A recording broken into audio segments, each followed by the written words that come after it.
आप लोग ये नहीं पहचानते कि आपका हितैषी कौन है। चलो बताओ, आपका हितैषी कौन है, सत्संग या कुसंग? आपका हितैषी कौन है? जोर से। आपका हितैषी सत्संग है, लेकिन आप कहां उलझते हो? कुसंग में। बोलो हाँ। आज भारत के 95% लड़के और लड़कियां कुसंग में चले गए। भारत में 95% लड़के नशा करते हैं।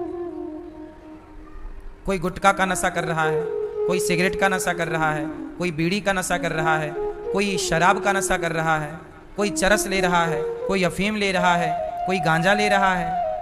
क्यों जी, बात सही है कि गलत है? जिन युवाओं को अपने देश के लिए सोचना चाहिए, जिन युवाओं को अपने परिवार, अपने माँ बाप के लिए, अपने राष्ट्र, अपने वतन, अपनी भारत माता के लिए सोचना चाहिए, वो लोग नशा करके नाली में पड़े हैं। तो इन युवाओं से किस तरह भला भारत का भला होगा? जब आप खुद का भला नहीं कर पा रहे हैं तो आप क्या राष्ट्र का और समाज का भला करोगे? समाज का भला करने के पहले, राष्ट्र का भला करने के पहले खुद का भला कर लो। शराब पी के पड़े हो, गांजा पी के पड़े हो, क्या ये नशा सही है? क्यों है ये नशा युवाओं में? क्योंकि युवाओं में सत्संग नहीं है। युवाओं में 24 घंटे कुसंग है। क्या है 24 घंटे? घूम फिर के क्या आता है युवाओं के सामने? दोस्त आते हैं। आजकल आपका बेटा किनके संग रहता है? दोस्तों के संग। और दोस्त कैसे हैं? कोई शराबी है, कोई गंजेड़ी है, कोई पराई स्त्री के चक्कर में पड़ा है, लेविन वाला चक्कर। अब तुम्हारा बेटा जब दोस्तों के चक्कर में रहेगा और दोस्त ही गलत है, तो तुम्हारा बेटा कितने दिन तक सही बचेगा? इसलिए आज समाज में जानते हो किस चीज की कमी है? सत्संग की कमी है। सत्संग केवल मेरे पास आप आओगे तो देखो मैं सत्संग में डुबा रहा हूं आपको, जबकि मेरे जैसे लोग हर गली मोहल्ले में होंगे, तब सत्संग होगा, तब आपका दोस्त भी मेरे जैसा हो। इसलिए कहता हूं, मुझे अपना दोस्त बना लो, मुझे अपना बेटा बना लो। मुझे अपना बनाओगे फायदे में रहोगे, और आपने गलत लोगों को अपना बना लिया तो नुकसान में। किसे अपना बनाए और किसे अपना ना बनाए, ये भी एक विवेक है। कैकई माता ने उसे अपना मान लिया जो उसकी दुश्मन थी। कैकई ने मंथरा को अपना मान लिया। मान लिया? बोलो हाँ। कैकई ने किसे अपना माना? मंथरा को। और जब कैकई ने मंथरा को अपना माना तो क्या हुआ? कैकई का पतन हो गया। जबकि वो राम की माता है, भरत जी की माता है। कुसंग पाया कैकई ने, सब बिगड़ गया। बोलो हाँ। इसलिए किसे अपना बनाए, किसे अपना ना बनाए। मंथरा अपना बनने के योग्य थी ही नहीं, बना लिया, लो परिणाम। अच्छा एक बात बताओ, कर्ण ने दुर्योधन को अपना बना लिया। कर्ण ने किसे अपना बना लिया? ये मेरा मित्र है। और दुर्योधन ने भी कर्ण को एक लॉलीपॉप दे दिया, चूसते रहो। कर्ण को कौन सा लॉलीपॉप दिया दुर्योधन ने? अंग देश का राजा बना दिया। कहां का राजा बना दिया? अंग देश, बिहार में पड़ता है ये स्थान। अंग देश के राजा बना दिया कर्ण को। अब कर्ण को क्या लगा कि दुर्योधन ने तो मुझे राजा बना दिया, अब दुर्योधन तू कुछ भी कर, मैं तेरे साथ हूं। मतलब कोई आपको पैसा देगा तो फिर आप उसके साथ बलात्कार में भी आप खड़े रहोगे, गलत में भी खड़े रहोगे।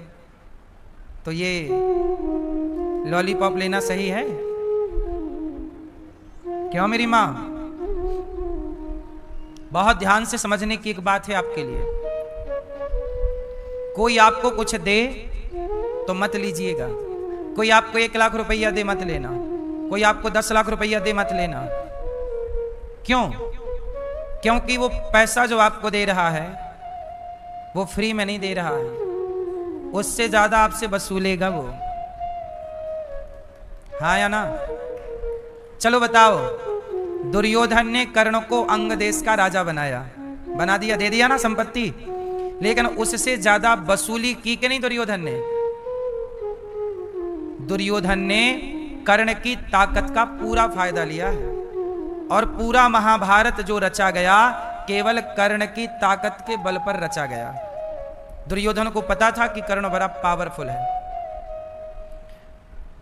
बड़ा पावरफुल है। तो दुर्योधन की शक्ति का कर्ण की शक्ति का दुर्योधन ने क्या किया? मिसयूज किया, खरीद लिया ना, अंगदेश देके खरीद लिया। अब द्रौपदी के कपड़े उतार रहा है दुर्योधन। अब ये बताओ, कर्ण बड़े ज्ञानी हैं। कर्ण से बाद में पूछा किसी ने कि क्यों कर्ण, जब द्रौपदी के कपड़े उतारे जा रहे थे तो बताओ दुर्योधन ने सही किया कि गलत किया? दुर्योधन ने कहा गलत था। तो कर्ण से पूछा गया जब गलत था तो आपने क्यों साथ दिया? आपने क्यों नहीं रोका कि मित्र दुर्योधन ये गलत है? कर्ण बोला मैं कैसे कहता, मैं तो दुर्योधन के एहसानों तले दबा था,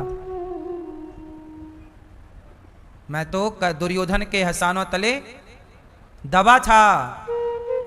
इसलिए आपसे हाथ जोड़ के प्रार्थना करूं, किसी के एहसानों तले मत दबना।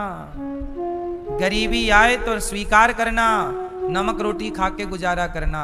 गरीबी 4 दिनों के लिए आएगी पर एहसान तो सारी जिंदगी का होगा यदि कोई करेगा तो। दुर्योधन को कर्ण को पता था कि गलत है पर बोल ना पाए। आपकी आजादी छीन ली दुर्योधन ने। कर्ण, आपको लगा कि उसने हमें धन दिया है, धन नहीं दिया, आपसे आपकी आजादी छीन ली। उसके गलत में भी आपको साथ देना पड़ेगा क्योंकि आप दबे हैं। बात समझ में आई कि नहीं?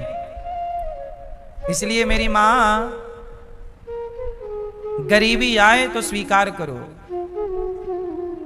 आएगी तो जाएगी भी ना गरीबी, पर एहसान मत लेना किसी का, वरना दुर्योधन गलत था तो कर्ण भी तो गलत हो गए ना। लालच बुरी बला, सबसे बड़ी बला क्या है? लालच। कर्ण को भी लालच आ गया कि मैं भी राजा बनूं, और जरा सा टुकड़ा दे दिया लॉलीपॉप, लो। आपको लगा बहुत है। जो विधाता ने तुम्हारे लिए तय किया है उसमें खुश रहो। यदि विधाता की मर्जी से नहीं चलोगे और अपना ज्यादा दिमाग लगाओगे तो परिणाम बुरा होगा। बोलो हां कि ना? एक छोटा उदाहरण और देता हूं, सुनो। अभी हमारे देश में एक घटना घटी। एक लड़की है सोनम, उसका विवाह हुआ एक राजा नाम के लड़के से। मतलब उस लड़की के लिए भगवान ने तो वही लड़का बनाया था, बनाया था कि नहीं? बनाया था। उसकी तो शादी भी हो गई, इंदौर का वो लड़का, इंदौर की घटना, शादी भी हो गई। परमात्मा ने उस लड़की के लिए कौन सा लड़का बनाया था? वो राजा नाम का लड़का। शादी भी हो गई, तुम रहने भी लग गई, लेकिन तुमने क्या किया? अपना दिमाग चलाया। ईश्वर की मर्जी में आप खुश नहीं हैं और आपने क्या किया कि अपने राजा नाम के पति को मार डाला, हनीमून के बहाने खून कर दिया, खाई में ढकेल दिया मार के, और आपने अपने एक दूसरे यार से, टपोरी के संग आप रहना चाहती हो। मतलब आपने विधि के विधान को बदलना चाहा ना। किसको चैलेंज किया उस लड़की ने? बोलो जोर से। जिस विधाता ने तुम्हारे लिए जो लड़का नियुक्त किया था, तुमने उसे तो मार दिया। यदि ईश्वर ने वही लड़का नियुक्त किया होता तो तुम्हारा उससे विवाह हो जाता ना, जिससे तुम प्रेम करती हो, पर उससे तो तुम्हारा विवाह नहीं हुआ। तुम्हारा विवाह हुआ किसी और लड़के से। मतलब विधाता ने तुम्हारे लिए वही फिक्स किया था, पर ईश्वर की मर्जी के खिलाफ आप गई, ईश्वर को चैलेंज किया, उस लड़के को मार दिया और आप दूसरे लड़के के संग रहना चाहती। क्या हुआ? पकड़ी गई, आप जेल चली गई, आपका लोक भी बिगड़ गया और आपका परलोक भी बिगड़ गया। ईश्वर पूछेंगे कि तुमने पति की हत्या की है, तुम हत्यारण को किस लोक में, कहां तुम्हें जगह मिलेगी ये बताओ। क्यों हुआ ये सब? क्योंकि आपने ईश्वर की मर्जी में संतुष्ट नहीं थी। ईश्वर की मर्जी में आप प्रसन्न, इसलिए कहता हूं भगवान गरीबी दे। कर्ण गरीब थे। कर्ण कैसे थे? बोलो। गरीब थे, लेकिन कर्ण को क्या बनना था? बड़ा आदमी। तो बड़ा आदमी कैसे बने? तो दुर्योधन से दोस्ती कर ली और दुर्योधन से ले लिया अंगदेश, और दुर्योधन सारी जिंदगी नचाता रहा। अब नाचो, गलत करो, क्योंकि आप ईश्वर के विधान में प्रसन्न नहीं हैं। क्यों मैया? जब ईश्वर ने आपके लिए गरीबी बनाई है, सुदामा के भाग्य में गरीबी थी, तो सुदामा उस गरीबी में प्रसन्न थे ना, उस समय ईश्वर का चिंतन कर रहे थे।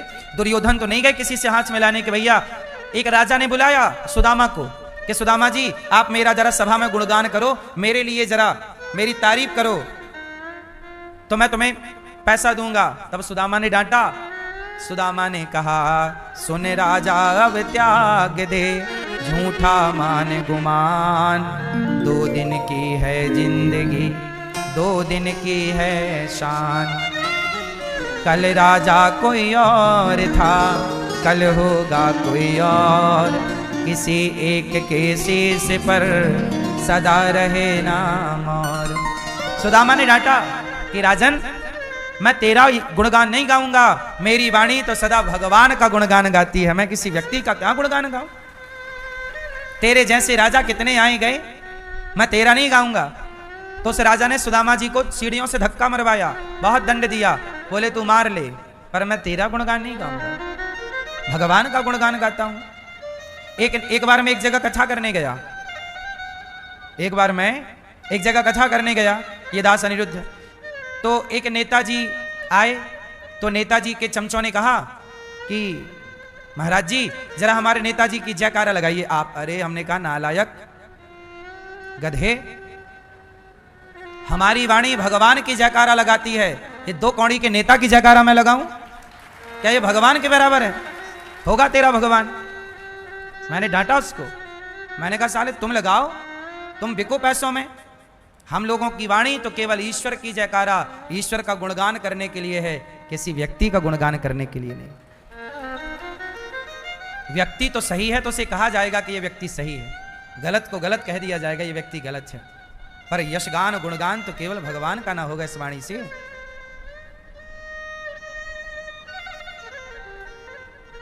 सोचिए, जब हम जैसे पापी भगवान के अतिरिक्त किसी की जयकार नहीं करते, कोई संत हो, कोई बड़ा भक्त हो तो जयकारा भी लगाई जाए। भाई साधु संतों की जयकारा लगाने में बुराई नहीं है। कोई भक्त हो, तुलसीदास जी की जय, सूरदास जी की जय, कबीरदास जी की जय, कोई साधु संतों की जय, माता पिता की जय, भाई नेताजी की जय तो नहीं होगी ना? क्यों? इसलिए जब हम जैसे लोग भगवान के अतिरिक्त किसी का यशगान नहीं करते तो सुदामा कैसे करेंगे? सुदामा को मारा राजा ने, बोले मार, पर मैं तेरे लिए पद नहीं गाऊंगा। यही हुआ यहां वृंदावन में। हरिदास जी महाराज थे जिन्होंने बिहारी जी को प्रकट किया। उनके पास एक मुगल शासक राजा आया, तानसेन इनका चेला था। तानसेन बहुत अच्छे पद गाता था। तो अकबर ने कहा कि तानसेन, जब तू इतना अच्छा गाता है तो तेरे गुरु कितना अच्छा गाते होंगे, जरा एक काम कर अपने गुरु को लेकर आ। तानसेन ने कहा मेरे गुरु आपके दरबार में नहीं आ सकते। बोले क्यों नहीं आ सकते? जितना पैसा चाहिए दो, गुरु को लाओ। तब तानसेन बोला नहीं, मेरे गुरु को आप खरीद ही नहीं सकते। बोले आपको दर्शन करना है तो चलो, वो नहीं आएंगे आपके पास। हरिदास जी कभी वृंदावन से बाहर नहीं जाते। अब आया राजा, कहा हरिदास जी से कि हमारे लिए कोई पद सुनाइए। हरिदास जी ने डांटा, मूर्ख, मैं तेरे लिए गाऊंगा, मैं तो केवल बिहारी जी के लिए, भगवान के लिए गाता हूं, मेरी वाणी भगवान के लिए है। तो बोला कि अच्छा आप मेरे से कुछ मांग लो। हरिदास जी बोले मूर्ख कहीं का, तेरे से कुछ मांग लूं? तेरे जैसे करोड़ों भिखारी जिसके चरणों में पड़े हैं, मुझे जरूरत पड़ेगी तो मैं उसी से ना मांग लूंगा, तेरे से मांगने आऊं? तेरे जैसे करोड़ों भिखारी तो वहां लाइन लगा के खड़े हैं ईश्वर के दरबार में, मैं तेरे से क्यों मांगू? चरणों में गिर पड़ा, महाराज क्षमा करो, क्षमा, मेरे ला कोई सेवा बताओ। तब हरिदास जी ने कहा अच्छा तू नम्रता से बोल रहा है तो एक काम कर, यमुना जी में जा और वहां एक घाट टूट गया है, यमुना जी में नहाने के लिए घाट होता ना सीढ़ियां, वो घाट टूट गया है, यदि तेरे पास कुछ पैसे हो तो जरा हमारी यमुना मैया का घाट रिपेयर करा दे, मरम्मत करा दे। अच्छा बोला आपने बहुत छोटा काम दिया है, ये घाट मरम्मत कराना मेरे लिए क्या बड़ी बात, पहले जा देख पहले।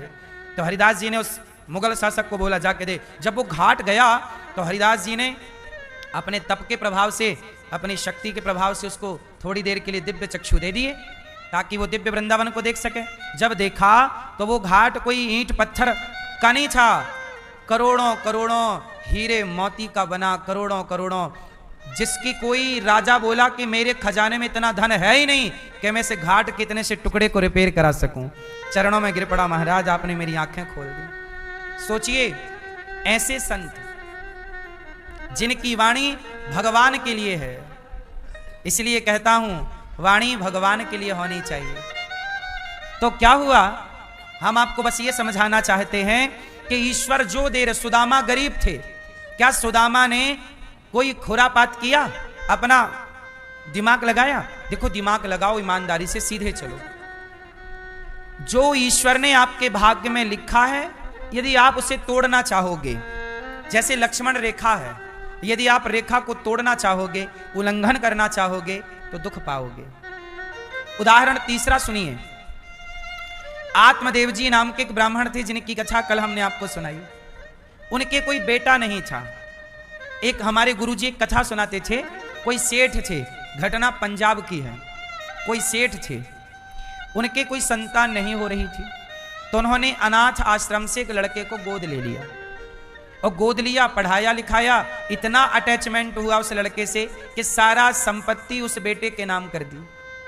और जब बेटे का ब्याह किया, बहू आई, तो बेटे ने ये दोनों बुढ़ा बुढ़ी को निकाल बाहर किया, करोड़ों की संपत्ति, और दोनों बाहर निकल गए सड़क में, ना सोने की व्यवस्था ना खाने की। तब हमारे गुरुजी ने ये कथा सुनाई थी कि बेटा वो आए, बोले गुरुजी हमारा कल्याण कैसे हो। गुरुजी ने डांटा कि विधाता ने तुम्हें बेटा नहीं दिया था तो कुछ सोच के ही नहीं दिया होगा, तुमने ईश्वर के विधान को चैलेंज किया और तुमने अपने से जाकर एक बच्चा गोद ले लिया, अब वही बेटा सब लेके तुम्हें बाहर निकाल रहा है। तुम्हारे भाग्य में इतना दुख था बेटे से, इसलिए परमात्मा ने दिया ही नहीं था, तुम्हें दुख से बचाया, पर तुमने अपना दिमाग लगाया। तो भोगो, अब भोगो फिर, ना रहने को घर है, ना खाने की रोटी है। इसलिए विधाता ने जो नहीं दिया उस पर भी कृपा है, और जो दिया है उस पर भी कृपा है। हम लोग क्या करते हैं, नहीं दिया तो कैसे भी करके हमें चाहिए, फिर वही दुखदाई होता है। इसलिए सीधा जीवन है साहब, जो परमात्मा ने दिया अच्छा दिया, नहीं दिया अच्छा नहीं दिया। तेरे फूलों से भी प्यार, तेरे कांटों से भी प्यार।